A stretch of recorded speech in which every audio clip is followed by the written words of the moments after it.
What's up? Welcome into this Thursday episode of Pushing the Pile, brought to you by FanDuel Sportsbook. Make every moment more. We have a jam-packed show for you guys. Week 15. Does that even sound right? It sounds wrong to me that it's week 15, but I think it's week 15, right? It's week 15. We have some news to cover beforehand, and the biggest news of the day, not necessarily even NFL-related news because he's not technically in the NFL anymore. Bill Belichick. Yep. Close to the all-time wins record for the head coaches in the NFL, chooses to be the next head coach for the University of North Carolina. Shocking, I think, everyone. I never expected this. This was first reported by Ollie Conley, a writer for The Guardian. And when he reported it, I was like, okay, he's not a guy who breaks news. And I saw it on X. He's just he has a podcast with John Ledyard. He's just a guy who writes about the NFL. And I was like, that just looks wrong, right? I think he got fed some bad information, right? Yeah. And then it comes out the next day. It's like, no, he was dead right. Bill Belichick's next head coach in North Carolina. So What were your initial thoughts on this? Because my initial thoughts were this, as somebody who's had an older brother who's played for Bill Belichick, as somebody who's been there and done joint practices against the New England Patriots during Bill's reign there in the Northeast, and somebody who took a private visit, pre-draft visit with Bill Belichick. I got to sit in his office. One thing I never thought was that he would be going to college. I always knew that he was an NFL guy. He loves the NFL. Obviously, he's had one of the most storied careers as a head coach. But I thought if he was going to change gears, it was going to be, and wait for it, he was going to go coach lacrosse. The guy has loved the game of lacrosse his entire life. And when you go into his office, by the way, not one of those gaudy offices that you see in some of these facilities, at least in 2013, they had him essentially in a damn coat closet. And in this coat closet was one of those big trash can dumpsters. And in the trash can dumpster was 32 lacrosse sticks, women's sticks, men's sticks, long sticks, short sticks. The guy is cuckoo for coconuts as it pertains, or for Cocoa Puffs as it pertains to lacrosse. I thought maybe he was going to change gears, but it's so strange for you to lead this thing off. He's so attainably close to that all-time wins record in the National Football League. And a guy like that who has chased history and shattered the ceilings of expectations, I figured that he would try his best to go back into the National Football League. What this tells me is there wasn't a lot of interest for Bill Belichick. And people are probably not wanting to deal with or shift their checks and balances inside the building as it pertains to him wanting to not only be the head coach, but he wants full autonomy. He wants to be the general manager, Mike. And we've seen this thing go south in that department over the last few years of Bill Belichick's career. Obviously, the scouting wasn't top notch. The guys he was bringing in with the picks that they were selected at just weren't able to come to fruition. And obviously he's a great coach. He's one of the best of all time, if not the GOAT. But it was shocking to me. But UNC got a big time winner. And the ACC will look a lot different next year. Definitely not shocking that he went back to coaching though, right? I think he was always a guy that, it was great seeing him in media and hearing his opinions and getting takes from him that truly we never would have gotten otherwise. He's meant to be on a football sideline. He's meant to be there until, the end. That guy cannot do it. He doesn't have hobbies. He doesn't have other passions. His passion is the game of football and coaching it. And so with all that knowledge to give, I love that he's taking it to the collegiate game. His father, Steve Belichick, was a coach at North Carolina when he was born, right in his early life there in the 50s. So that meant something to him. And then also leaving the legacy to his own son, Steve Jr., who is going to be the heir apparent at North Carolina when Bill does hang it up. I think that was reportedly part of the agreement was Steve is going to be the next head coach. 400-page plan, Mike. 399 pages longer than the guy who killed the United Healthcare. Oh, yeah. Somebody said manifestos are in right now. And Bill Belichick is one of those dudes who definitely has a plan. And that's absurd. 400 pages laying out what your plan is for the future. And you can only imagine that the kids who are being recruited right now to play college football, and that will have Bill Belichick and his staff show up on their door in, let's say, Raleigh, North Carolina, Charlottesville, Virginia, Baltimore, Maryland. They are children of people who grew up watching Bill Belichick absolutely put on a masterclass week in, week out.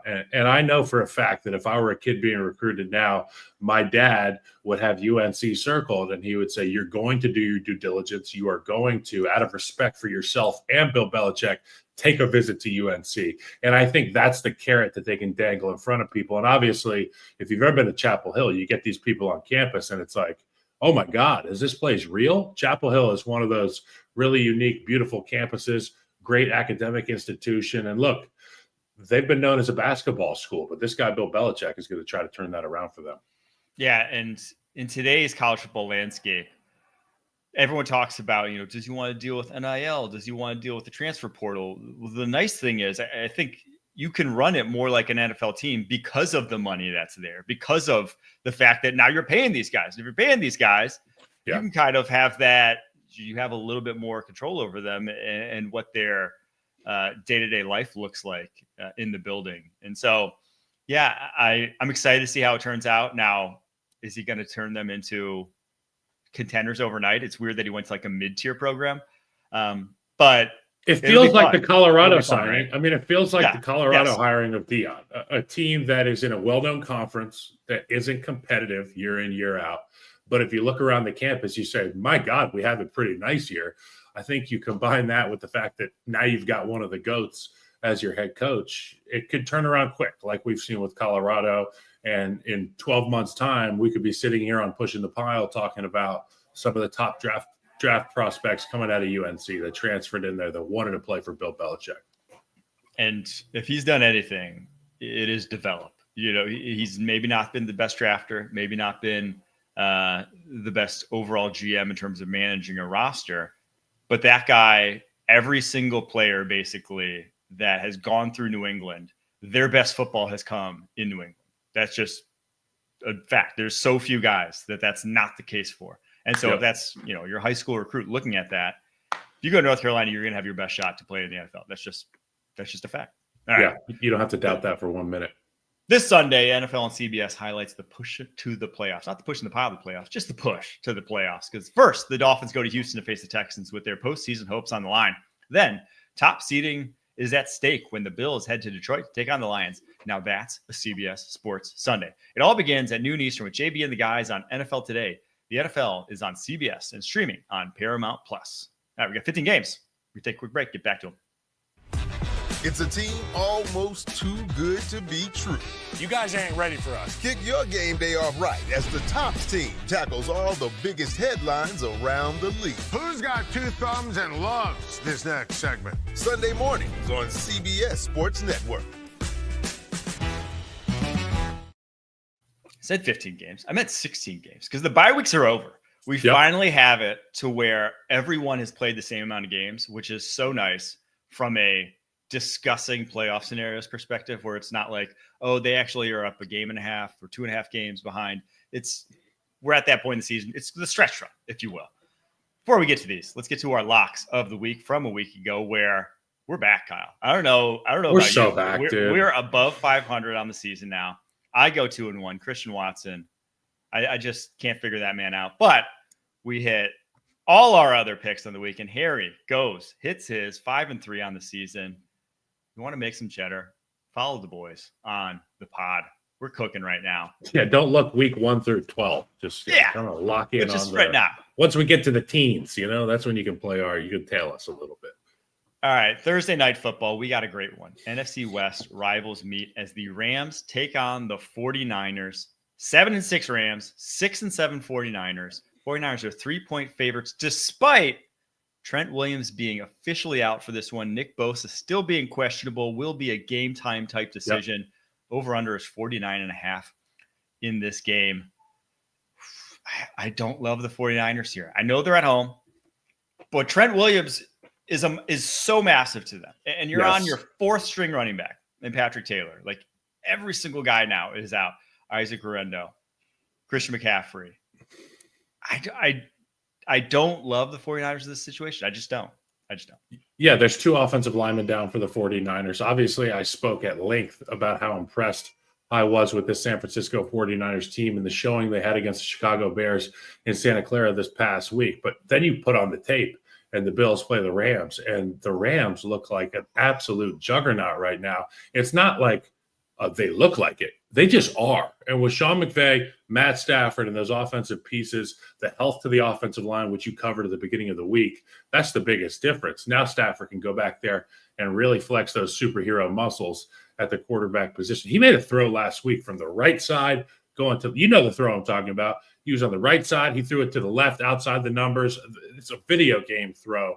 Those are the kind of things you can see when you have Matt Stafford protected. With Nick Bosa questionable, I have a lot of questions about how they are able to get home on Matt Stafford, and also the physicality and the short week. That'll be interesting to see. Isaac Orendo, the running back for the San Francisco 49ers, he says he feels good, questionable. I mean, he better feel good because they're running out of running backs. They're going to have to start putting the water boy in there at the running back position for Shanahan's offense.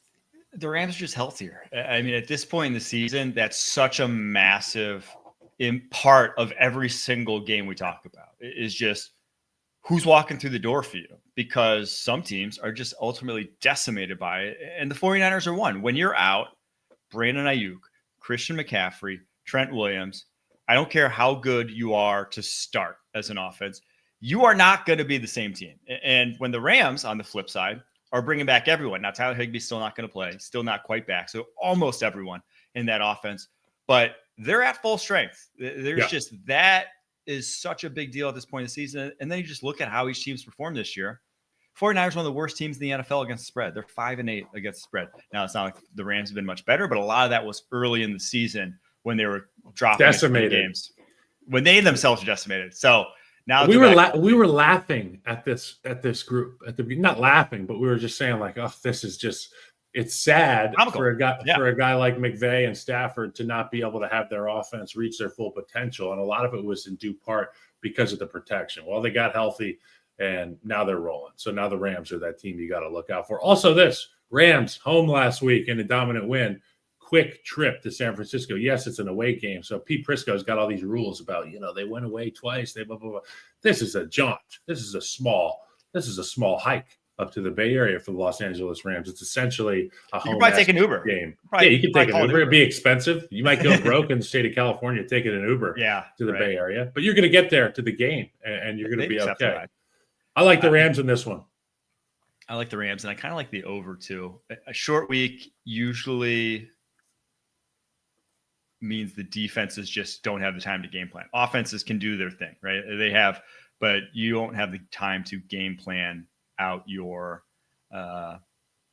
basically your matchups for the week. So I actually have another bet I like in this one that we'll save to our locks of the week. Let's get to the Sunday slate here where the Commanders travel to New Orleans Saints. Saints are 7.5-point dogs at home. Well, that's because Derek Carr may not be playing in this one. 43.5 points is the over-under. This one really obviously depends on Derek Carr. And if he's healthy, he's going. I think all indications are now that it seems unlikely. Even if he does play, I don't think the Saints win this. But if he doesn't play, it's like the Commanders big time. So if you have any handle on what you think the Saints are going to do injury-wise to Derek Carr, well then go big on the Commanders because I think if Derek wins, they're going to blow him out.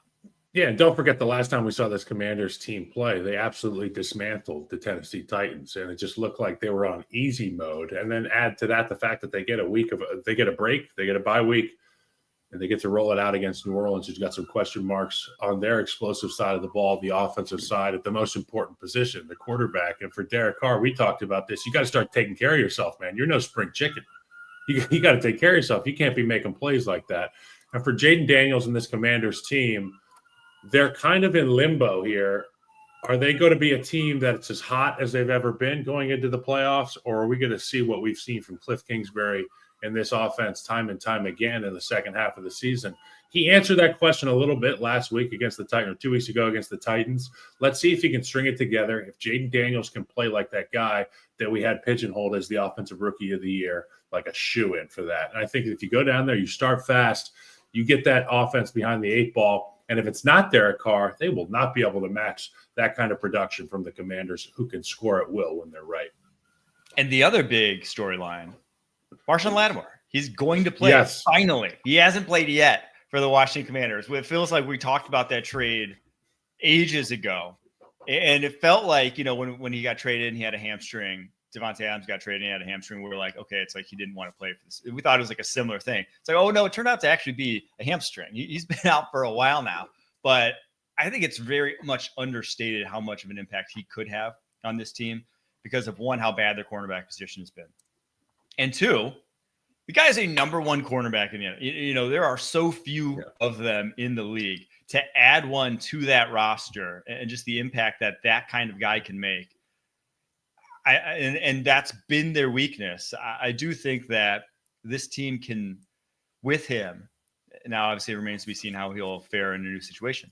But with him, I think they can be a team that upsets someone in round one. I do think the NFC, they are a dangerous team if that defense is playing at a high level, and with him, they very well could be very short. And I think it's there's a lot of moves that make us scratch our head in free agency and the end of the trade deadline. This is a move that makes sense because this Commanders team, they can score points, and if you score points, what's the other team going to have to do? Throw the football. So better protect yourself for the reaction of these football teams to your explosive offense. And we know with Jaden Daniels, he can be in any football game, keep you in any game offensively, but the big question mark was that back end for the Washington Commanders. They've got a dude there, and it's good to see he's healthy. Going to be a revenge game. I feel like it's a revenge game. Isn't this a revenge game, Mike?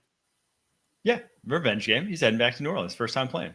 Yeah, but I mean, like, is he looking for vengeance? I know some people are like, it didn't. Why would he? It's not like he's playing Mike Evans. That's the only because he got to upgrade. He got to get the upgrade from New Orleans, who were down in the dumps. He went to the Commanders, an immediate team on the upswing. It kind of feels like a coming home part. I would say a coming home. All the people on New Orleans are taking revenge on him because they probably want out at this point with the way their season's gone. Yeah, see if he had any extra room in his duffel. Yeah, their franchise is going at this point. All right, Bengals at Titans. Speaking of revenge game, we have Brian Callahan, head coach of the Tennessee Titans, facing his old franchise in the Cincinnati Bengals, where he was OC for a number of years there under Zach Taylor. Titans, though, 4.5-point dogs. 46.5 points is the over-under in this one. This one didn't quite make my locks of the week, but it has one of my favorite bets, and it's the over because, as we know, the Bengals, one of the best over teams in the NFL. Will Levis, one of the best over quarterbacks in the NFL with the way he throws touchdown passes to both teams. So 46.5 points. That's my favorite bet in this one. But I also like the Bengals just because they score points on everybody. So that's his left shoulder. He came down on that left shoulder pretty hard, but he's not going to be throwing with that thing. I'm assuming it's a left from what I saw, unless it was a mirrored image. The guy came down hard on his shoulder, immediately grabbed it. I'm not sure how much of an impact that'll have. But, yeah, I do love the Bengals in this spot, and I feel like this is Groundhog Day for me, talking about the Cincinnati Bengals and how much I love them and how much of a lock it is. And when I try to work out what I think the score is going to be, I think that the Bengals could get to 40 points. Can they stop the Titans from getting to 40 points? That's the only question I have. But definitely get a Titans hammer. stop themselves. They stop definitely themselves. Get a hammer. But I mean, what's the unstoppable force meets a movable object? What's the opposite of that? That's when the frictionless object.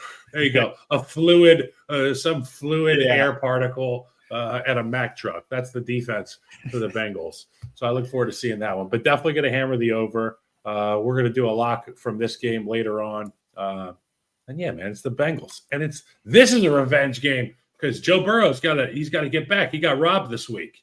Okay? So we're going to see Joe Burrow pissed off. And I already think he's pissed off week in, week out. So we might see an exponentially more efficient, more dangerous Joe Burrow this week in this game. I hope so. That would be. And they're dealing with some injuries in Tennessee up front. Sweat's been dinged up. He's a guy that was in there all season. And, if it's just Simmons or if it's just Sweat, and it could be both of them, but I think Sweat's dinged up. That takes the teeth away from this defense because when I think about the Tennessee Titans, I think about these two. If I'm in an offensive meeting, I'm circling those two guys on the board and saying we have to have a game plan to get them taken care of. If you get the lesser version of either of those two guys, you could be looking at a long day for the Tennessee Titans. So much of their defense is predicated on them, on Jeffrey Simmons getting pressure, Sweat taking up double teams and being a space eater. I feel like the Bengals play in Tennessee like every single year, it seems like. I think they just played last year. They obviously had that playoff game a few years back. And Tennessee at this point in the season, not going to be the greatest home field advantage. I'll just say that. All right, let's get to Dolphins at Texans. Wait, hold on. So it was his throwing shoulder.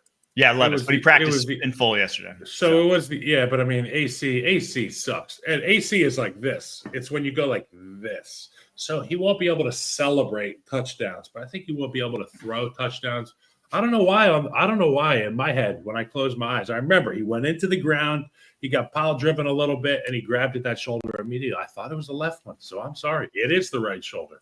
He's got that nice 3/4 half throwing slot too. He's not an over the top. Doesn't guy have to get up here. He doesn't have to get high. He can go out to the side. Kyler Murray. Yeah, dude, Murray's got that interesting. I mean, the short QBs, they just got to get. He looks like a 1990s pitching machine. Yeah, one of those. Oh gosh, you go to a batting cage and you just see it loading, and then it's like turning, then boom. Yeah, that's Kyler. All right, Dolphins, Texans. Texans 2.5-point favorites. 46.5 points is the over/under. Some injury notes. Jalen Petrie, unfortunately, torn pec, out for the season. Kenyon Green, though, left guard back. Not sure that's an upgrade or anything to write home about, but he's back. So he's had some snaps. Yeah, he'll play. Maybe not. He may not even play, even though he's practicing. But Dolphins hot of late. Obviously, still playoff hopes alive. Texans not hot necessarily of late, but still easily atop the AFC South at 8-5. How do we see this one going? Because this one I've gone back and forth on a few times. I see Mike McDaniel coming out with a really aggressive mindset against this Houston Texans team, because we know that CJ hasn't had the best protection this year. And if I'm Tua Tagovailoa, if I'm this offense, I'm going for touchdowns early. I'm not selling for field goals. You can afford to be aggressive. We've seen this offense sputter in Houston relative to the previous year, where we said that this may be the best offense in football. And obviously they've dealt with injuries and they've got a number of things that are not going their way. For the Dolphins, they've been hot offensively, and obviously some games haven't gone their way, but I do have the utmost in faith in McDaniel and Tua Tagovailoa to get this thing rolling. And if you get it rolling early, they can kind of be like, same old song here in Houston, same old song. And you know what the great thing about Houston is? It's going to be good weather. It's going to be inside NRG Stadium. Tua Tagovailoa and the Dolphins, they do really well at room temperature. So I'm 100% going to be in on the Dolphins in this game. I like the Dolphins too. The Texans just feel kind of mismatched. They can never put together a full game on both sides of the football, it seems like. And I mean, some of it has to fall on Stroud. I know the production hasn't been great, but I saw this stat this week, according to FTN Fantasy, who does some good charting. They actually have a lot of people that came over from PFF that do their charting. Stroud has 718 missed yards on throws where the target was open by more than a yard of separation. So the most in the NFL this season.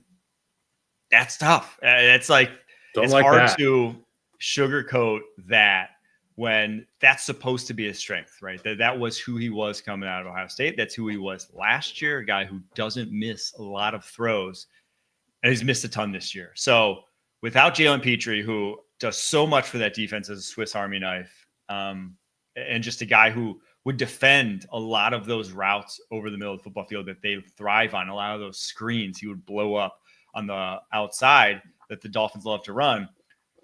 Without him, there's just not a guy like that in that defense, especially with such a young safety position that they already have. So I'm worried, and I think I'm with you. I like the Dolphins in this one. And you know what's crazy about this Texans team? This is the one team where we're like, well, they're going to win the division. They're going to be in the playoffs. But they have gotten like exponentially more lackluster week in, week out. Yes. And it feels hasn't been a flip. This was the one team that we were like, they just got to get into the playoffs and they're going to be fine because they got CJ Stroud and we all fell in love with Bobby Slowick. And that, remains to be seen whether or not that's fool's gold. But they have been disappointing, man. And like every other team in the National Football League, they've had some injuries. They've had some poor offensive line play at times. But I think the issue is bigger than that. And we're probably going to know more about that as the season goes on. I know it's week 15, but I say as the season goes on. We're going to see them in the playoffs. We're probably going to see them lose round one, in my opinion. And there are going to be a lot of questions and probably a lot of changes in Houston this offseason. And for as much as everyone knows about this Texans defense, right? And it's like D'Amico Ryans, all the talent they have, Will Anderson, Daniil Hunter, Derek Stingley Jr. They've allowed almost the exact same amount of points this season as the Miami Dolphins. Like they are identical in terms of their defenses this year. And I don't think anyone's going to bat for this Miami defense. So, give me the Dolphins. That's a roundabout way of saying. Fence. Next game up on the docket. Chiefs at Browns. Browns, 4.5-point dogs. 44.5 points is the over-under in this one.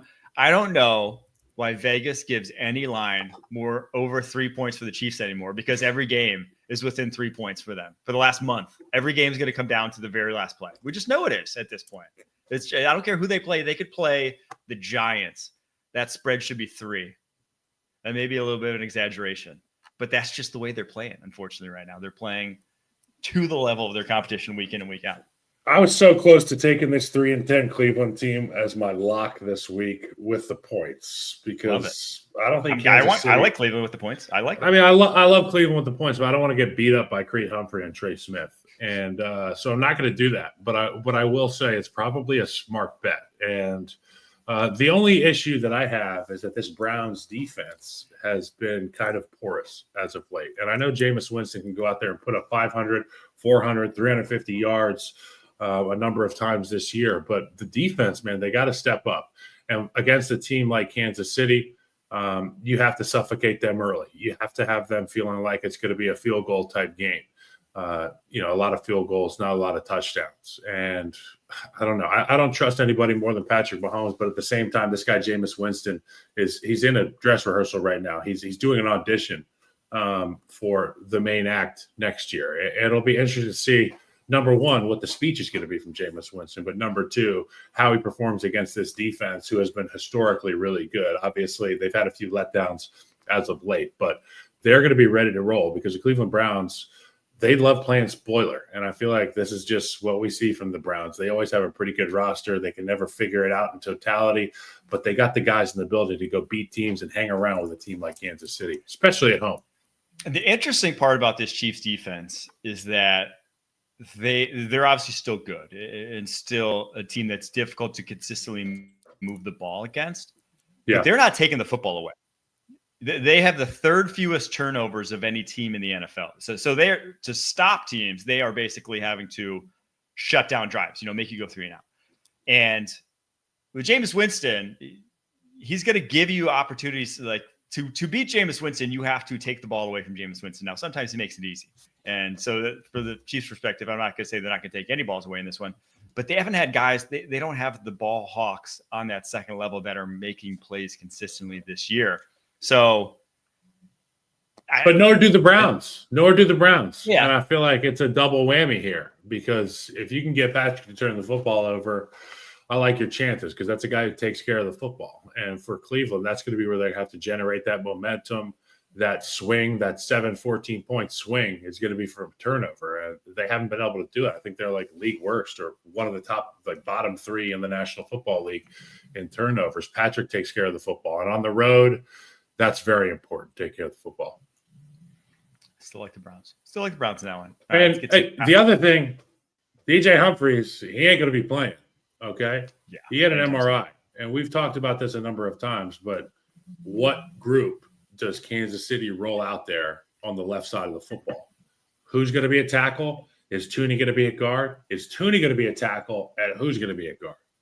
Those are the questions that I think are big indicators of success, not only for this week, but moving forward.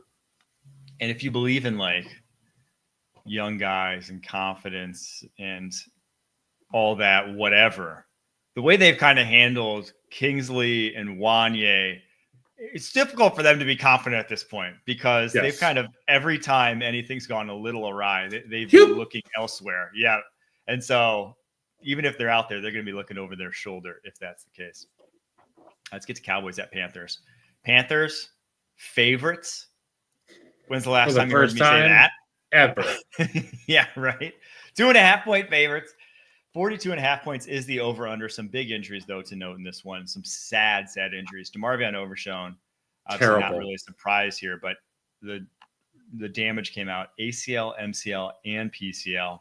Unhappy triumvirate. Disastrous injury. That's going to be a long, unfortunate recovery for him.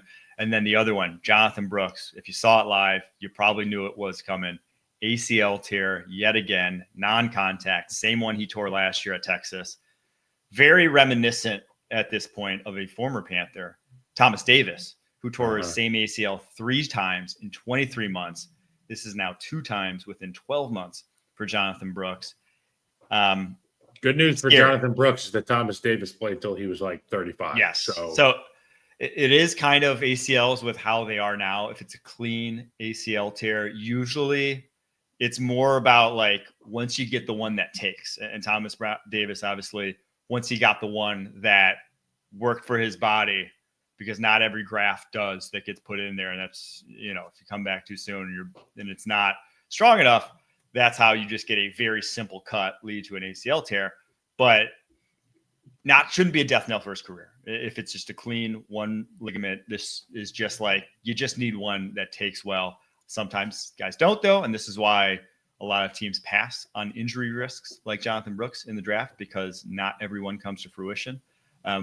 But shouldn't be the worst thing in the world if you're a Panthers fan.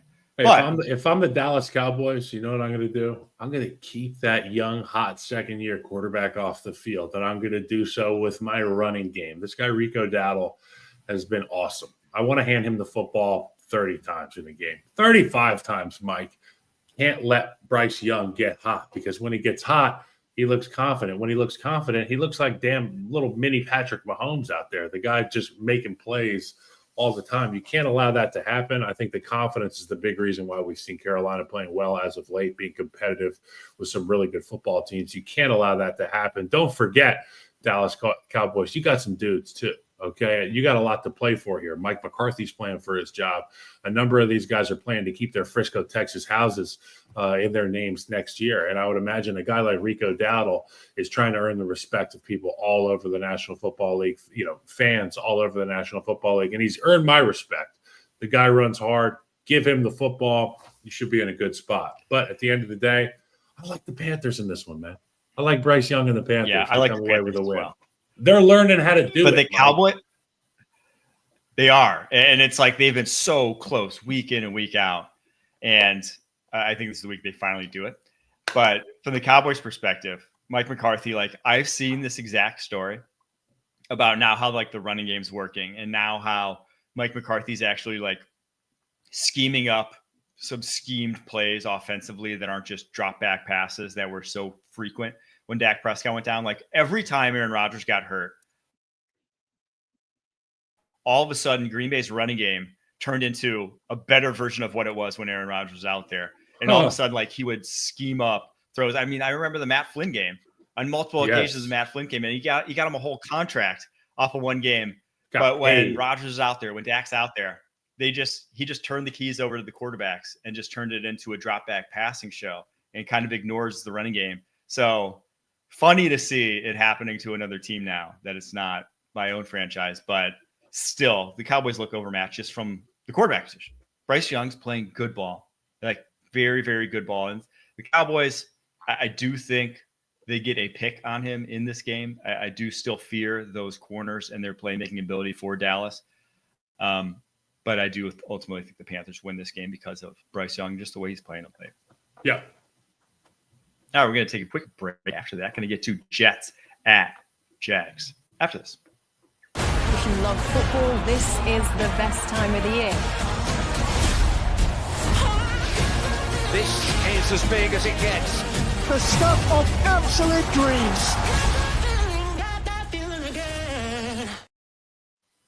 Jets at Jags. Jags, 3.5-point dogs at home, 40.5 points. Pissed off groups of football players right here. A couple downtrodden bunches of fans as well. Well, yeah, because the Jets and the Giants have combined for one win the last 2 months in the state of New York City. So New York City down bad. Their mayor is going off on the press on a weekly basis. And with the Bills losing last week, they all lost. The New York teams and the New Jersey teams. It was just a really bad week. Yeah. It's a bad week. This one, though, I mean, about as unintriguing a matchup, as we've probably seen all season long. Truly the only thing. This is like the Travis Hunter game. You lose, you get Travis Hunter. You win, you probably get someone else. That's what's on the line here. There's not too much to play for, unfortunately, even if Aaron Rodgers is still putting his 40-year-old body on the line week in and week out. Did you see his comments this week? 300+ yards last week. And I know we touched about this and we gave him a round of applause, but it's just like, it's worth bringing up twice. The guy, Aaron Rodgers, he did it again. He did it again, man. And against this defense, he could do it twice in a row. I mean, this is something we haven't seen in many moons. We could see it twice in a row against this Jaguars defense because they have struggled all season long. And while they're talented, they've got high draft picks on that side of the football. You can ask any fan of the Jaguars. They just ain't happy. They ain't cutting it on that side of the ball, Mike. Did you see Rodgers' comments about guys in the media trying to make it about them, trying to make themselves more? So Awful Announcing kind of took it out of context and said it made it look like Aaron Rodgers was saying something like that people go on and try to make it about themselves. And he did say that, but he was referencing, I think we all know the people who do this, but how SportsCenter and other shows have just become self-serving enterprises that basically guys trying to build their brands instead of like giving objective sports analysis. And I just thought it was spot on commentary, honestly. Now he's pretty insightful. He's a bright dude. That's for sure. And you never want Aaron Rodgers crosshairs to be on you, for sure. That being said, I love the Jets in this one. Jags they stink. They stink right now. And they don't look motivated. On to the Ravens at Giants.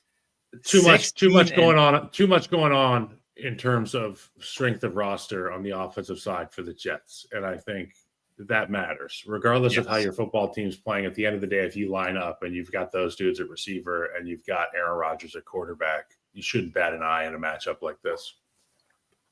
Ravens at Giants. This is a 2007 Pats type of line. 14.5 points. 16.5. 42.5 is the over-under, and this is on the road. 16.5 point favorites on the road. Rightfully so, because the Giants. No Dexter Lawrence. He's in a sling. He's in a sling. Okay, it's an injury. No Dexter Lawrence. That's what I'm referencing. Not in cell or a deposition. You never know what's real on social media, so we don't even want to talk about it. We won't talk. But Ravens. Not a lot of storylines in this one. They'll win. If you really want to take 16.5 points, hey, more power to you. It's going to be a multi-score game. Just if you want to live on the edge. I am avoiding this one. Like I walk around the transient who smokes cigarettes at the end of my road when I'm with my kids. I'm walking a block and a half around this one. Okay. I'll say Vegas, they hit this one. They hit the nail on the head here. They hit the nail on the head. Vegas did it right. All right, on to Colts at Broncos. Broncos 3.5 point favorites at home. 44.5 points is the over-under. This one's going to be awesome. Some key injuries, though. No Braden Smith at right tackle. So Matt Goncalves, who's played some left tackle for Bernard Raymond and a little bit of right when Smith's been out, he gets to start at right tackle. Not the defense I want to back up at right tackle against. I'll just say that with what they're throwing out. Now, he'll be going up against Jonathan Cooper. That's who usually lines up on that side, the guy who just got paid. And he's not a good matchup for a rookie because he's so skilled that he just has a zillion things he can hit you with. I don't love that. I don't love that from the Indianapolis Colts. And because of that, I really like the Broncos in this one. And I really like the under in this one as well, 44.5. I love the Broncos in this one. But as it pertains to having a right tackle who's in a tough spot, I'm booking that end 50% of snaps. The best way is just don't block him, trap him, whack him, wham him. Give him every look in the book for putting our young guy on him face to face. Indy does a great job of that too. And with a guy like Anthony Richardson and Shane Steichen, I fully imagine that they are going to have people attacking that left defensive end spot from a number of different positions to try to protect that right tackle spot that you just talked about, Mike. Yeah. So we'll see if Bo Nix can continue his hot streak. I think that we can read that guy. We can read that guy. Make a bad decision. I dare you. I'm going to outrun you to the marker. Do we want? I mean, so we're 6-7 though. We're with the Indianapolis Colts. We're 6-7. Obviously, this is the team we're trying to catch at 8-5. So a ton on the line here. But do we want to be subjecting Anthony Richardson to a zillion hits? I feel like now's the time. You're not out of it entirely, but you're out of it, right? And now's the time where I'm like, I want to see what I have as a passer. So I'm going to not try to get him killed as a runner, because we've seen it on numerous occasions over the course of his career already that in the open field, he's not the best at avoiding big hits. That's where numerous injuries have come, or like all his injuries have come at this point. So I think good news is it's going to be dry. It's going to be a little bit windy. It's going to be, the sun is in the air. People don't know Colorado leads the country in days of sunshine. Okay? Yes, more sunshine than anybody. And it's funny because we live in the Sunshine State, and I'd say it's cloudier here more often than anywhere else I've ever been. But it's going to be 52 degrees, so not a disadvantageous situation to throw the football, to your point. But I'm on the other side. Let's win by any means possible. Let's chase down this Broncos team. This is the equestrian dream here, Colts and Broncos. I want to see the horses out front leading the way. I want to see Anthony Richardson out there blowing steam out of his nose, like running downfield, making guys make business decisions. My fiance, terrified of horses. She will not be tuning in. Eric Berry, terrified of horses. Don't think he's going to be. Yeah, one time. I know the Eric Berry one. He's like, that horse, get that horse out of here, man. Somebody's got to get that horse. So one time we were walking down the street of Chicago, and there's a horse, a policeman on a horse. This is like downtown in the Loop, and we're like 3 blocks away. And as soon as the horse saw my fiance, it started losing its mind. Like the horse is like screaming and like fear. And like she started like panicking. We had to go on a different street because I mean it truly was. The horse saw her, looked right at us, and started just losing. I've never seen the horse is like that girl is so scared. It knew. What visceral reaction? What do you have a visceral reaction to like that? Oh, that's a good question. I'm not too. The one thing that I always say I'm not that afraid of, but then anytime I test it, heights. If I try to do, I'm always like on a plane, I'm fine if I'm like enclosed, but you put me near a high ledge and I'm like, it just gets any balcony in Vegas. I'm like, I'm not even going out there. We went out there for the O-line trip for the Chiefs. And, on the balcony, it's Tooney, Humphrey, all the guys, a bunch of 300-pounder plus pounders out on the balcony, like 30th floor. I'm in the hotel room with the door open talking to these guys because I won't even go out there. Like, my palms start sweating. I can't even, when I go hiking with Chris, we go up to this thing called Humpback Rock in Central Virginia. Beautiful lookout point. Big rock face, like Lion King type rock. You know what I'm talking about? I crawl on my belly. So you can't fall. Yeah. I didn't get that. Could you try again? Crazy. Hate heights. Can't stand them. Did you ever do the Willis Tower walkout? Absolutely not. I did it once, and I stepped out there, and I had to go back. I'm like, no, I don't want to do it. It's not worth it. Imagine being 300 plus pounds. Yes, on that thing. You have to worry about structural integrity on everything you touch. Me too. I walk over grates in New York City, and I'm like, I'm going to meet the Teenage Mutant Ninja Turtles tonight if I step on the wrong part of this grate. For real. Oh, man. All right, well, to wrap up Colts Broncos 10-3 against the spread this year. Best of any team in the NFL. Give me the Broncos. All right. Pats at Cards. Cards 6.5-point favorites. 46.5 points, but massive news. Cole Strange is back. 2022 first rounder playing his first game of the season against the Arizona Cardinals. I think that puts them over the edge. I think it does. I like the Pats to cover 6.5. The Cards just aren't a good enough team to go 6.5 on anyone right now. Unfortunately, I just don't. Yes, they have great game plans defensively. Yes, I think they keep it tight. I don't think they're a team built to blow anyone out. I just don't think that sucks. This is a guy that got hurt mid-December last year against the Kansas City Chiefs. And if you know anything about off seasons, that's what it's supposed to be. It's supposed to be an off season. This guy spent his entire off season rehabbing from that torn patellar injury or patellar tendon. I've never had that injury, so I don't know the nomenclature of it, but it was a patellar injury in your knee. Guy has missed all this time. It's nearly a calendar year since we saw him last, so I know he's going to be coming out of that gate firing, and nobody's happier than Drake May and the guys who get to play next to Cole Strange on that offensive line. I look for that to be a big-time boost, to your point, Mike. Patellar injuries are one of the worst, though, for an offensive lineman, because you think about where it comes into play. It's like that when you push your toes into the ground, you kind of get that dig in. That's when your patella really fires, because it's, right wrapping over the top of your knee. So it's like when you're anchoring and trying to get that into the ground. And that's usually when that's when you usually see guys tear it, is when they're trying to anchor and it just becomes too much. That snaps, they usually fall over backwards. It's usually pretty evident. I think it just happened to Josh Simmons at the collegiate level, Ohio State. It's really unfortunate injury, tough to come back from, but hopefully he does. He was a freak athlete before this, so if anyone could do it, it would be him. All right, let's get to Bucs at Chargers. Chargers 3-point favorites, 45.5 points is the over-under. Some big injuries, though, for this Bucs secondary. No Antoine Winfield, going to be out several weeks. Maybe no Tyke Smith or Mike Edwards either. So there's your safety position for the Tampa Bay Bucs. Not sure what they're going to be throwing out. But also, if Ladd McConkey can't go because he was limited in practice yesterday, it's like, I'm not sure it matters, because the Chargers ain't going to be testing anyone deep anyway. So the only one I like in this one, 45.5 points, I think it's going under. Chargers just seem to go under against everyone this year. So I like the under in this one. They are 4-9 on over. So I guess that's 9 of their 13 games have gone under so far this season.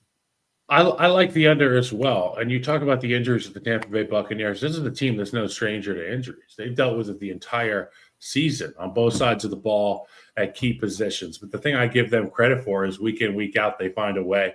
They just find a way to win, man. And if Baker Mayfield's on the field, I can never doubt these guys. Justin Herbert, the thing that I feel like is the evergreen tweet about Justin Herbert is, man, he's good. What a close game. Shame the Chargers lost. Ooh, don't do it to him. But it's a valid criticism at this point in his career. Go take a look at history, man. And I love this Chargers team as much as anybody. And Harbaugh, I'd go play for him in a heartbeat. But at the end of the day, you are what you've done. And this football team has done a lot of good, but more often than not, it hasn't been enough. And for the Tampa Bay Buccaneers, they've done enough good to win them some close games. And I'm going to go with the Bucs in this one. Baker has, though, especially in recent weeks. This dude's been all over the map. I mean, we talk about guys that play exciting brands of football, and we love on this podcast. We're a pro quarterbacks that throw touchdowns and interceptions. We want the highest totals of both of those. Sacks. I want in picks. The NFL. Exactly. We hate sacks. We love picks. It's like hedge fund managers. That's like we would be. I don't know anything about hedge funds, but from what I understand, they gamble a lot. Sometimes when you gamble, you can make big returns, baby. That's that Baker offense. Baker Mayfield the past 2 weeks, 4 touchdowns and also 4 interceptions. I expect him to throw a couple against this Chargers defense as well. So I'm not sure I love any more than 3 for the Chargers. I think it probably ends up being a tight game, but I really do love the under in this one. Yeah, I mean, it's going to be Disley out. Quentin Johnson's going to be out there catching passes, but McConkey limited. Will he? Bosa limited. Hey, he showed us some stuff, man. He showed us some stuff, and that's big after all we talked about over the course of the last few weeks with a guy like Quentin Johnson. Oh, my God, he's so physically gifted. He's so open every time. Justin Herbert, trust him. Drop. Well, last week, we saw some big-time catches from this guy. I think it's huge. It bodes well for confidence in the future of this Chargers organization. Man, that one play, that little hitch on the outside was like an in, and then he turns upfield. Just the acceleration and then blows up the corner at the end of it was just like, God. It was when he does plays like that. When he said, Magnum. Exactly. Yes. I mean, it's like, how could you do plays like that? How are you capable of that? But then Ben Stiller's dad just like, man, Yeah. yeah. Who was it? Josh. It was Josh. Who got blasted on the sideline? Skinny corner, Chiefs. Joshua Williams. He got absolutely blasted, man. Oh, good on Quentin Johnston for being physical too. He's pissed off for greatness. I'm still picking the Bucs. Let's get to Steelers at Eagles. Eagles 5.5-point favorites. 42.5 points is the over/under. George Pickens still hasn't practiced yet this week. Not good. Obviously worth monitoring with that hamstring injury. Dallas Goedert, he obviously went on IR before last weekend's game. Eagles now winners of 9 straight. That ties the longest streak in franchise history. Last time they did it, wow, Terry Bradshaw, 17. No, Super Bowl year, Chris Long year. I thought you were talking about the Steelers. Sorry, Eagles. Yeah, the Eagles. Don't get me started with the Eagles, man. They can't even figure out how to be buddies with one another. They bring each other in because they're best buddies. Now they're worst enemies. Now it's in the media. Now it's T.O. Donovan McNabb 2.0. The only thing we're missing is A.J. Brown doing a core exercise in his driveway with a cacophony of media members. Yeah. It's ugly. It's not good. It's not good. And Jalen Hurts, he's not seeing it, man. He's not seeing it. And when you get an opportunity to have a guy like Saquon Barkley and you do pre-snap motion, you can get your guy to indicate what kind of coverage. Oh, God, now we're man-to-man with a linebacker. Well, now what does that tell you if you're Jalen Hurts? Okay, Saquon's covered by the linebacker. Middle of the field is now open. MOF, mofo, middle of the field open. You got to know these in-breakers are there. You have to understand the why, not the what. And the why for moving a guy in motion, dictating coverage, dictating that kind of thing, to help your quarterback. And when you're not getting these things right, I can understand the frustration from A.J. Brown, but you got to keep it in-house. We covered this a lot, but it's a wasted talent because this group is so talented. And I would hate to see them slide because of some quarreling in the locker room. This has one of my favorite bets of the week. I love the Steelers in this one. I know the Eagles are really hot, but I think without Dallas Goedert, I've said it before, they still play 2 tight ends, even when Dallas Goedert's not out there. So you're getting Jack Stoll in the game.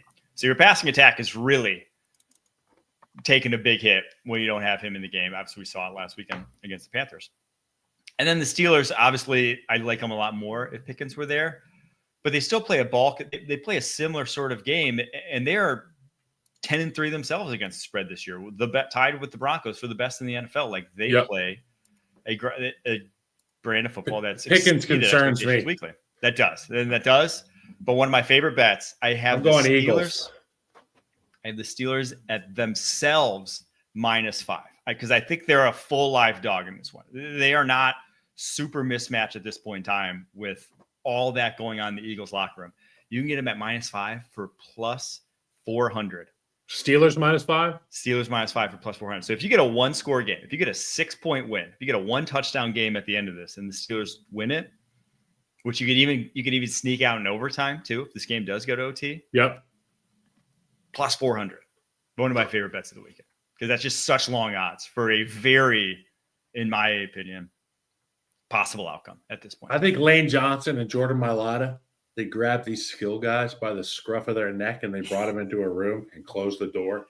And they were like, get along, man. You realize how good we could be? Yeah. How great we could be? The run we're on right now? The things we've had to overcome, a manic coach who shaves his head like Britney Spears. Then you go on a 9-game winning streak. You got the most dominant offensive line. You got the most gifted running back in the National Football League. You got a quarterback who went toe-to-toe with the GOAT in the Super Bowl had it not been for that one fumble. We have a lot at stake here. Let's lock it up. Lock it in. What movie was that? Was that Wedding Crashers? Lock it in. Lock it up. Lock it up. Lock it up. Lock it up. Oh, you like it. That's what I'm saying. They need the Eagles t-shirts this week. Lock it up t-shirts. They need the dog mask. Throw the dog masks out. Does Chris still have a dog mask? Chris Long, Fletcher Cox, and Brandon Graham aren't there to save you, okay? They aren't. Lock the dog masks up. All right, Bills at Lions. Lions, 2.5-point favorites. 54.5 points is the total. That might be the highest of any game this year. I'm trying to think. I haven't done any research on this, but I haven't seen a line that high. New lock of the week. New lock of the week. That just came to me in a fever dream. Dan Campbell over attempts on fourth down. What are we thinking? 6, 5.5? Put it at whatever it is. Hammer the over Just because the over. against this Bills team, who's going to score points. I mean, they are going to score points. Josh Allen is going to look like Superman. Don't be disheartened by that. The only way that you can fight Superman is kryptonite, and the kryptonite is keeping his ass off the field. And for Dan Campbell and the Lions, that's going to be going for it. They have to lean into that personality even more. I like the Bills in this one. Oh, okay. I do. This does feel like one of those lines that you literally can't go high enough. This could just, like last week against the Rams. I love the way the Lions offense matches up with how the Bills play defense. The Bills want to make you dink and dunk, right? That's how they scheme it up. They play a lot of press, but then soft on the outside. They do a lot of press bail and a lot of capping of the big plays. Lions are perfectly happy to go 6-yard completion 15 times down the football field. They don't care. They even said on the broadcast last week, Jared Goff was saying he loves how he feels in this offense because he finally realized that he can just take a profit every single play and be good. And that's what they do. And so against this Bills team, I think they match up really well in that regard. And because of that, I would like the Lions a lot, actually, in this game. But it does feel like no matter what, it's going over. No matter what it gets to, if the Lions get out to 35, the Bills at some point will get within one score, right? They'll get to a 6-7, 3-4-5. They'll get to a one-score game. I just don't think they'll pull it out in the end. So this is the one we're going to be talking smack about this weekend. Bills. You got Bills. I've got the Bills. Josh Allen. I got a good feeling there. And this is actually, I told you the over on Dan Campbell going for it, but one of my locks this week is going to be Buffalo Detroit. It's going over 54.5. I can just totally see it happening. All right, on to Sunday Night Football. Packers at Seahawks. Seahawks 2.5-point favorites. 46.5 points is the over/under. That's Obviously wild. A lot riding on this one. Packers at 9-4. Seahawks at 8-5, trying to maintain that lead in the NFC West. Some injury notes: Romeo Doubs, Jair Alexander out last week, practiced already. They'll be playing this week. Javon Bullard may not be with an ankle injury, though. At safety, probably not as big an injury, though, as Jair Alexander, their number one corner. Yep. If he's healthy and if Doubs is healthy, I like the Packers in this one. I love the Packers regardless in this spot. I really do like this group. We talked about it on the power rankings this week. I think the best is yet to come for this Green Bay Packers football team. They're young in the right spots. They're talented in the right spots. They're well coached. That travels.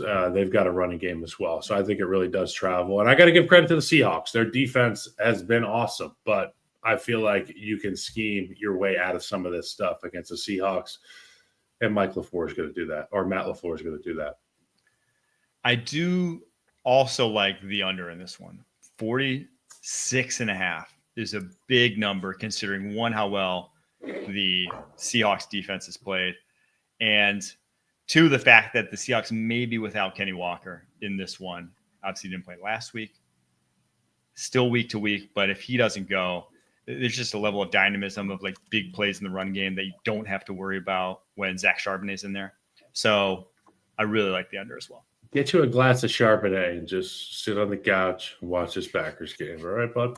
What do you think Charbonnet tastes like? Charbonnet, I would say it's got some woody notes. It's probably got some orange zest in there, probably a little bit of ginger tones. Okay. Are you a wine guy? I'm just coming up with names that I would assume would be in there. I would say on the pH scale, it's probably like 8.5. More acidic. I like wine. I drink basic. the same bottle of wine every single time I drink. What do you drink? Maybe we'll get a plug. Let me get a wine plug. I drink Maomi Pinot Noir. It's Maomi. I love Maomi. Amazing. It's amazing. That's it's fantastic. I will drink that every single time I drink wine. in a We have world like 8 where bottles wine drinking, I feel like is a real, there's a snobby fraternity and sorority of people that are out there ordering these big time bottles of wine. You get a bottle of Naomi, you pop that sucker open, get some air in there. Everybody's going to have a great night, and you'll feel better about it because it's not a crazy expensive bottle at all. It's like easy peasy. My parents drink Naomi, up on the mountaintop, they're drinking Naomi. And I'm like, hey, this must be the best bottle of wine ever because it tastes delicious and you're drinking it. And they're like, hey, here's the secret. It's $20. But I'm not I drink Naomi. I drink Miller Lite. I drink beer. I drink tequila. I do not branch out. I'm not like trying new stuff. I don't do white wine. I don't do white wine. Oh, I don't do white wine either. It's like it's juice. It's just juice. It's juice. Hard juice. All right. 2 Monday Night Football games on tap, and then we'll get to our locks of the week. Bears, Vikings in Minnesota. Vikings now up to 7-point favorites. It was 6.5 earlier this week. 44.5 points is the over-under in that one. I don't know if they cover a full 7, although the way the Bears looked last week, they very well may. But I do think this is a under game for sure. 44.5 points. Let's hope that this Chicago Bears team can start a little bit hotter offensively than they have the last few weeks. And with a guy like Thomas Brown in there, I fully anticipated them to have some creativity, some explosiveness, and we just haven't had that. Now, I give him credit. A few weeks ago, as the interim OC, we saw him make adjustments at halftime. The team comes out. Caleb can play more freely. But against the San Francisco 49ers, we were stagnant the entire game. And yeah, there were some flashes there. His touchdown over hit last week, which is great. I knew that they were going to be chasing the Niners, so Caleb was going to be throwing it. You have to be able to come out of the gate swinging against the Minnesota Vikings. You cannot allow that defensive coordinator to let his guys pin his ears back, knowing you're going to throw the football and tear you guys up, because Caleb Williams has been sacked at an astronomical, historically bad rate. I think it might be the most of all time, right, Mike? It's going to end up being the most of all time for a rookie quarterback getting sacked. He's plus 50. He's plus 50 in the sack department, man. So he's at 56 now. 56. I believe. I want to say 79. He's speeding in a commercial zone. Was the rookie? Was his? Let me see what David Carr. 79. You said? I want to say that was it. Let me look up real quick. David Carr stats. Because I know he Carr holds it. Sacks rookie year. He took 76 sacks. So 76. We're at 56. So a couple weeks left, bud. So that's an average of 5 per game over the final 4 games. But I've seen worse than that. I saw, 9 against the New England Patriots? 9 sacks? Okay. Well, against I'll tell you what. This Vikings pressure package has the ability to get a baker's dozen, bud. Yeah, so you gotta get that ball out. And I would urge this offense to have this mentality. Let's be more aggressive than we are careful. Let's take chances. Like our hedge fund conversation earlier, let's get rid of the football. I don't care if we throw 3 interceptions.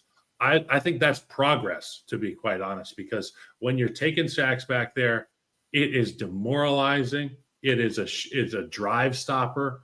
The confidence of the offensive line goes down. I'll tell you what doesn't kill my confidence when you throw an interception. Doesn't kill my confidence one bit. But when you're taking sacks, we start to look around, we point fingers. That becomes an issue that bleeds into everybody else. So obviously, I'm on the Minnesota Vikings here, laying 7 points to the Chicago Bears. I will also be taking the under in this football game. I love the under. Last game of the week. Wildly 2 Monday Night Football games this week. Michael Penix may not have the intrigue. Falcons at Raiders. Raiders 3.5-point dogs at home. 44.5 points is the over-under. AOC, quarterback for the Las Vegas Raiders, has miraculous recovery. Did the walkthrough on Wednesday. So we'll see if he plays or not. I mean, I kind of really like the Falcons in this one. The Raiders just in shambles. I don't know. I don't care if it's at home. They're not good right now. Even if everyone's seen the stat this week of Kirk Cousins in the last 4 games, no touchdowns, 8 interceptions. They've given up, the Falcons, 11 touchdowns, no interceptions through the air themselves. I'm on the Raiders. It's the freaking Las Vegas. You on the Raiders? 3.5-point dogs. Silver and black. I watched a Howie Long special yesterday. I'm feeling good. Howie ain't walking through that door. Yo, Howie is not walking through that door. I like the Raiders, though. I mean, if Aiden O'Connell hadn't made the miraculous recovery from his bone bruise that thwarted him to get carted off the field in an air cast, I'd be real concerned. But he was back in practice this week. He was obviously drinking that water boy special water from a glacier in Alaska. And now he's back out there for this football team. And you know what? He's got a guy on the offensive side of the ball who kind of plays football like Bobby Boucher. Just throw the ball to Brock Bowers. Just give him the football 25 times. And I promise you, you're going to like the way you look. I guarantee it. I actually really like the over as well. 44.5 points. Crisco, he's getting loose. All right, let's get to our locks of the week and wrap up this week 15 preview. We got winners here. Who you got for us this week? My lock, Buffalo, Detroit's going over 54.5. I got the New York Jets money line. You love to see that one. And I think that Aaron Rodgers goes over 300 yards again. That's not part of my locks. Do not write that down. Do not tell me. You will be hearing from my lawyers. Joe Burrow over 1.5 passing touchdowns. I feel like you could take that one right there to the bank, Mike. Harry's going Chuba Hubbard anytime tutty against the Dallas Cowboys. I'm going to be going Thursday Night Football, a couple bets. I love the over, 48.5 points for the Rams, San Francisco. And I love Juwan Jennings hitting over 5.5 receptions. He's done it 3 of the last 5. He had 11 for 175 the last time these two teams met. Juwan Jennings, the chain mover in that offense. And they're going to have to pass. They're going to have to play a game to keep up in this one, in my opinion. When that's the case, Jennings likely to go over. And I love the Pitt Philly under 43.5 points. Defensive showdown. Philly passing offense. The one place probably Pittsburgh's susceptible. Been a no-show the last few weeks. Give me the under 43.5. There you have it. There are our locks of the week. I will be back on Sunday with the Ringers, Austin Gale, joining the show. That's exciting. Very exciting. Hope you guys can tune in 7:20-ish Sunday night. I'll be watching between the 4 p.m.